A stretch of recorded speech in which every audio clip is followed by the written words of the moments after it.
Setelah tanya berpuji dan bersyukur kehadirat yang Maha Kuasa Allah Subhanahu wa Ta'ala, mari selalu kita berselawat kepada Nabi yang kita cintai, Nabi yang sangat kita rindukan, Nabi yang senantiasa tanya bermuwajahah dalam setiap kali kita melaksanakan sembahyang, yakni assalamualaikum ayyuhan nabi wa rahmatullahi wa barakatuh. Nabi tercinta, Nabi besar Muhammad sallallahu alaihi wasallam. Begitu juga kepada para al dan sahabat-sahabatnya sekalian, pada para tabi'in dan tabi'in, para ulama baik yang mutaqaddimin maupun yang mutaakhirin, teristimewanya kepada badung ulama uzzamanin yang dirahmati Allah Subhanahu wa Ta'ala. Kemudian dengan anak ulun tuan tinggalkan rasa kehormatan dan ketakziman tentu kepada kita semua sebagai hadirin kaum muslimin sidang jamaah Jumat yang dirahmati Allah Subhanahu wa Ta'ala. Untuk pertama sekali izinkan ulun tuan untuk menyampaikan sedikit penyampaian sebelum kita memasuki dalam membacakan rukun-rukun al-khutbah. Semoga ini semua mengundang manfaat tentu bagi ulun tuan yang menyampaikan, dengan harapan juga untuk kita bersama. Hadirin kaum muslimin sidang jamaah Jumat yang dirahmati Allah, takwa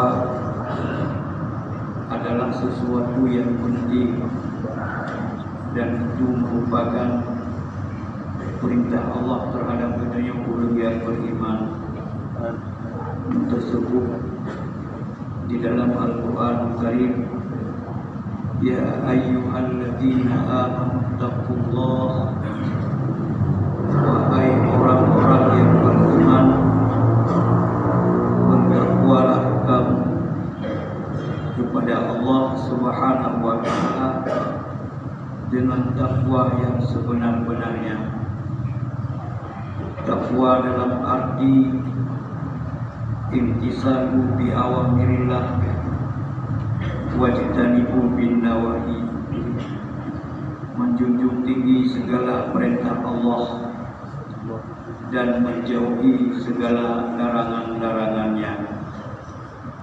Terhadap kita orang yang beriman, begitu penting pesan-pesan tersangkut dengan ketakwaan, sehingga ini dijadikan salah satu daripada rukun al-khutbah, sehingga setiap khatib dalam membacakan khutbah itu selalu berpesan, ya ayyuhan nas ittaqullaha haqqa tuqatih wa la tamutunna illa wa antum muslimun. Wahai para manusia, wahai orang-orang yang beriman, bertakwalah kamu kepada Allah Subhanahu wa Ta'ala dengan takwa yang sebenar-benarnya. Wala tamutunna illa wa antum muslimun, dan jangan kamu mati melainkan kamu dalam keadaan beriman kepada Allah, dalam keadaan beragama dengan agama Islam. Hadirin kaum muslimin sidang jamaah, Jumat yang dirahmati Allah, di dalam Al-Quran Al-Karim yang di dalamnya tersebut 1400 surat dan 6.666 ayat, di mana di dalamnya terdapat amal dan di dalamnya terdapat nahi. Sesuatu yang diperintahkan disebut dengan ma'mur bih, dan sesuatu yang dilarang itu disebut dengan munhaan. Menjalankan perintah, menjauhi larangan, itu adalah kerjanya orang-orang muttaqin. Itu kerjanya orang-orang yang bertakwa. Di antara apa yang menjadi ucapan dan perkataan orang-orang yang muttaqin itu adalah berzikir, menyebut-nyebut nama Allah Subhanahu wa Ta'ala, sehingga Allah menjanjikan lewat Rasulnya terhadap siapa saja yang membacakan, yaitu la ilaha illallah dengan kata Rasulullah, man qala la ilaha illallah khalisan wa mukhlisan dakhalal jannah.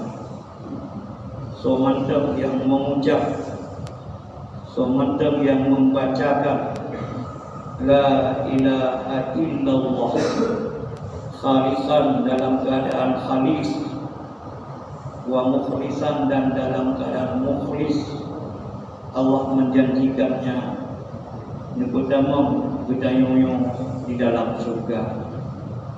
Khalisan dalam arti kita berucap dengan hati tulus dan sadar kepada Allah Subhanahu wa Ta'ala dengan melupakan selainnya Allah.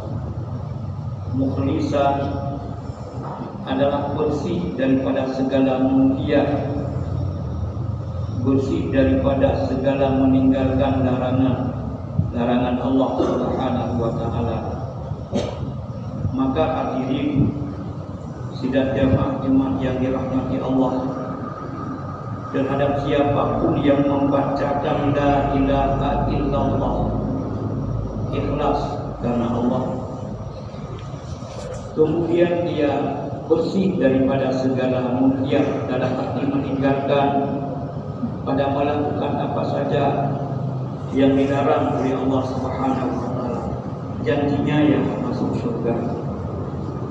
Tentu begitu juga dengan mengerjakan apa saja yang Allah perintahkan secara khalis dan mukhlis.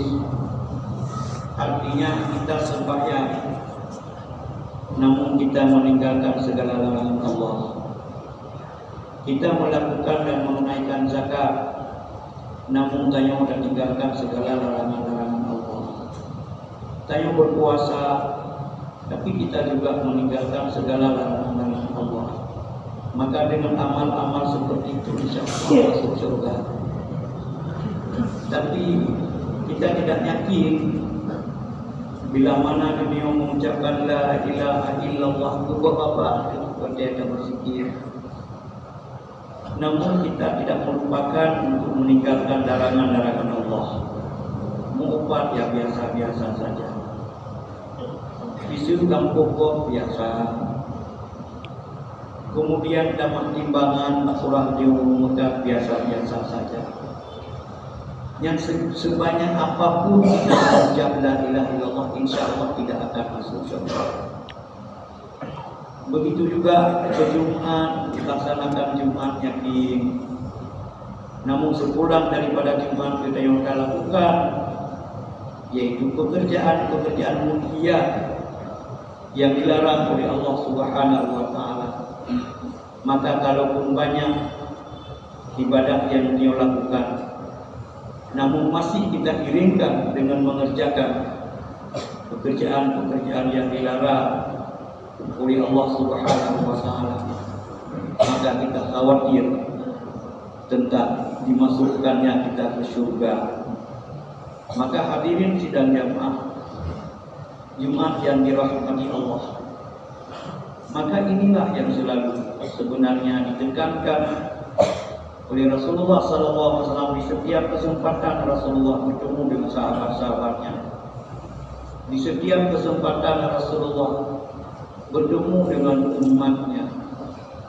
Karena orang-orang yang hidup selamat di dunia adalah orang-orang yang hanya tugasnya melaksanakan perintah-perintah Allah dan melupakan apa saja yang Allah larang. Hadirin sidang jamaah, maka ketika itulah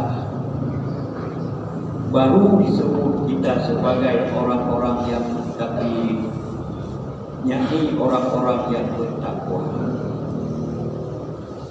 Dalam perkataan yang lain Rasulullah menyebutkan bahwa inna akramakum indallahi atqakum, sesungguhnya kamu yang paling mulia di antara kamu adalah garda yang paling bertakwa. Bertakwa menjalankan perintah, namun tidak melakukan larangan. Tapi kalau masih kita yang perintah, ya kita yang kerjakan. Yang dilarang ada lupakan, itu belum dikatakan muttaqin. Jadi sosok yang muttaqin adalah orang-orang yang selalu menjalankan perintah-perintah Allah dan juga sangat takut dan menjauhi, yaitu munhiyah, larangan-larangan Allah, atau disebut dengan bahasa lain yaitu dengan munhaan. Maka siapa yang menunjukkan yang mana itu makmur bih dan yang mana itu munhaan adalah Rasulullah sallallahu alaihi wasallam. Jadi setelah Rasulullah itu tiada, maka para sahabat. Ketika para sahabat sudah tidak ada, ya para tabi'in. Setelah para tabi'in sudah tidak ada, ya para tabi'in. Para tabi'in pun sudah tidak ada, ya para tabi'in. Para tabi'in kahanane, para ulama mutakaddimin. Para ulama mutakaddimin sudah tidak ada, ya ulama mutaakhirin. Ulama mutaakhirin sudah tidak ada, ya ulama zamanin. Maka disinilah bisa kita pahami dari itu yang oleh Rasulullah dikatakan, mayuridillahu bihi khairan yufaqihu fid din, innamal ilmu bitta'allumi. Terhadap siapa saja yang Allah mengendaki baginya kebaikan, maka diberi paham di Allah pada agama. Yufaqihu itu ditafsirkan dengan tafhimhu, diberikan paham ianya akan agama. Baik usulnya agama ataupun furu'nya agama. Usulnya agama adalah ilmu yang tersangkut dengan akidah. Furu'nya agama yaitu ilmu fiqh yang tersangkut mana yang munhaan, mana yang makmur bih, yang dilakukan, yang menjadi kewajiban dan sunat bagi seorang hamba, dan mana yang menjadi larangan sebagai haram dan makruh dan sebagainya. Maka pada hadis tersebut, sidang jamaah yang terhormat, kalimat khairan itu adalah nakirah pada siyak syarat. Nakirah pada siyak syarat itu sama dengan nakirah pada siyak nafi. Diberi faedah menurut ilmu urung-urung adalah kepada takmim, yaitu mengumuminya kebaikan. Kebaikan apa yang Allah beri terhadap orang yang mampu, yang diberikan pemahaman terhadap ilmu agama? Pertama, kebaikan untuk dirinya, kemudian kebaikan kepada keluarganya, kemudian kebaikan kepada umat. Karena peran orang-orang yang baik itu adalah menyampaikan kebaikan-kebaikan kepada orang lain. Dan apa faedah budaya yang menyampaikan kebaikan kepada orang lain? Nabi mengatakan pada Sayyidina Ali radhiyallahu anhu, Ali, andaikan kamu menyampaikan kebaikan ke orang lain, di mana orang lain itu menyampaikan kebaikan dengan sebab penyampaianmu, yang lebih Ali geberi keganda daripada bumi langit dan bumi bersama isinya. Maka orang-orang yang diberikan pemahaman agama dalam arti ilmu akidah, ilmu usuli, ilmu syariah, yaitu ilmu fiqh diiringkan dengan ilmu tasawuf yang tersangkut dengan ilmu batiniah, yang kemudian yang diberikan kebaikan. Dan bila ilmu-ilmu itu tidak dimiliki, maka tidak akan pernah dia mendapatkan yang namanya predikat muttaqin. Hanya orang-orang yang berilmulah yang takut dengan munhiat. Hanya orang-orang yang berilmulah yang rajin dan tekun dalam melakukan perintah-perintah Allah Subhanahu wa taala. Itu kenapa? Karena bonyaknya mengerti dengan siapa yang dia bersembah, yakni Allah Subhanahu wa taala. Dengan keyakinan itulah yang dipenuhi dengan ilmu akaid, yaitu ilmu tersangkut dengan keimanan. Mereka simpulkan adalah ilmu akaid, ilmu yang tersangkut dengan keimanan, ilmu yang tersangkut dengan keislaman. Dengan dimiliki kedua-dua ilmu inilah orang mengerti yang mana munjiat, mengerti yang mana ma'mur, dan melakukan seperti apa yang telah dia mengerti, yang akan mendapatkan predikat muttaqin. Orang-orang yang muttaqin, orang-orang yang muttaqin adalah orang yang hidupnya dengan konsep yang diturunkan dalam Al-Quranul Karim lewat Rasulullah Muhammad SAW, yang disebut dengan konsep hablum minallah wa hablum minan nas, berhubungan dengan Allah dan berhubungan dengan sesama manusia.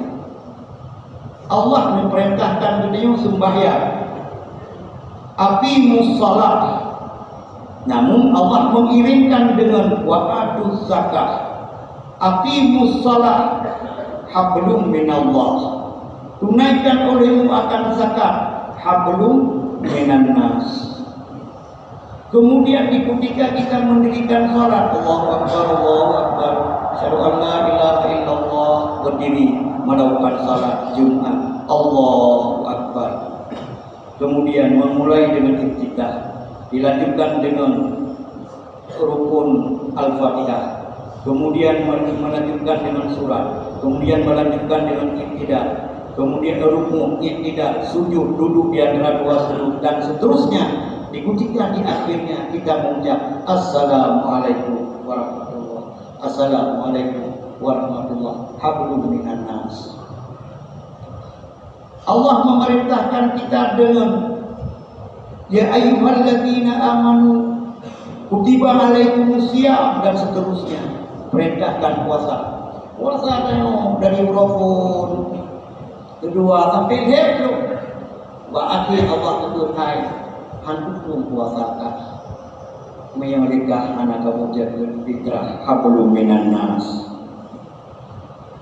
Kemudian ketika kita waktu menunaikan salat Id Aidil Adha, karena Allah memerintahkan fasalli li rabbika, maka sembahyang dikata begitu harganya, tapi berarti awalnya kewanha dan berkorbanlah kamu. Hablum minan nas. Maka hadirin sidang jamaah Jumat yang dirahmati Allah, orang muttaqin orang yang bisa menjalankan konsep ini. Misalkan kamu bertakwa, misalkan kamu hubungan Allah tu langsung masjid, pura langsung masjid, malam masjid, ukur sembahyang, dengan manusia nawi. Itu hubungan seperti itu tidak dianggap. Dengan manusia benar. So yang boleh bantu bantu, pak yang nani yatim bantu, banyak urus kesir bantu, panenan tung bantu, yang nak kebakaran bantu. Tapi hubungan dengan Allah itu tidak pernah ada, itu pun tidak dianggap.